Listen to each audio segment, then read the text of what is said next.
السلام علیکم YouTube family, کیسے ہیں آپ سب؟ امید کرتی ہوں سب خیریت سے ہوں گے اور میری دعا ہے ہمیشہ خوش رہیں۔ Novel Tawaf Ishq by Sameera Hameed, page number 9۔ ہوا سے تینوں کی چادریں اور لباس کے دامن پھڑپڑا رہے ہیں۔ پھول توڑنے وہ بہت دور نکل گئی تھی۔ 2 دن پہلے تک ہر طرف پھول ہی پھول دکھائی دے رہے تھے۔ آج وہ پھول لینے نکلی تو زمین کو پھولوں سے مبرا پایا۔ اچھی سنگ دلی تھی۔ قاہرہ والیوں نے اپنی جھولیاں بھرتے ہوئے ان کی خالی جھولیوں کے بارے میں کہاں سوچا ہوگا؟ سب کو اپنی اپنی پڑی ہوگی۔ قافلے کی آمد کا شور سن کر وہ بوکھلا گئی۔ بھاگتے ہوئے زینہ چڑھا، ہانپتے ہوئے چھت پر آئی اور چھت کا حال دیکھ کر ہکا بکا رہ گئی۔ تینوں نے ایک دوسرے کی طرف فکر مندی سے دیکھا۔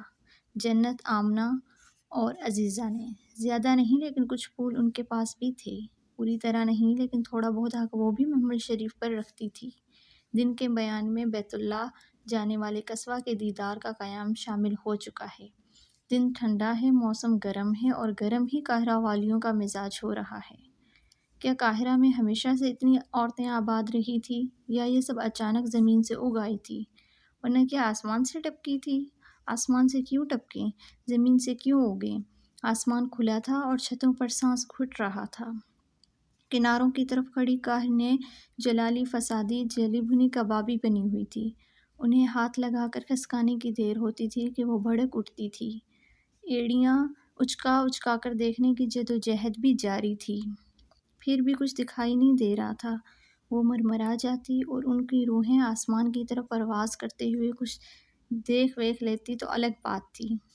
خالہ ذرا آگے کھسک جائیں، مہربانی ہوگی آپ کی، عزیزہ نے بڑی منت بھرے انداز سے خالہ سے کہا تھا۔ کیا کہا؟ کان پر ہاتھ رکھ کر پوچھا۔ سگی خالہ ہوتی تو مکر کرتی، بھلا مجھے بھی جگہ دے دیں، کچھ دکھائی نہیں دے رہا۔ عزیزہ سمجھی خالہ کو سننے میں مسئلہ ہے۔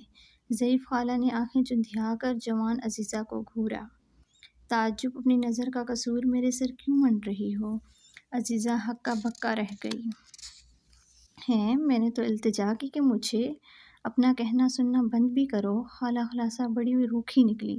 حیران پریشان عزیزہ نے عقب میں کھڑی جنت اور آمنہ کو دیکھا کہ اب کیا کریں۔ آمنہ نے آنکھ کے اشارے سے دوسرے گھر کی طرف اشارہ کیا کہ وہاں چلتے ہیں۔ جلدی کرو، ایسا نہ ہو وہاں بھی جگہ نہ ملے۔ جنت تیزی سے زینے کی طرف بڑھی۔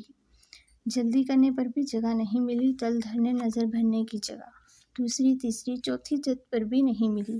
ایک ایک کر کے وہ 5 چھتوں پر گئی لیکن کہیں بات نہیں بنی۔ کہیں جگہ تنگ تھی، کہیں دل۔ قافلہ قریب آتا جا رہا تھا۔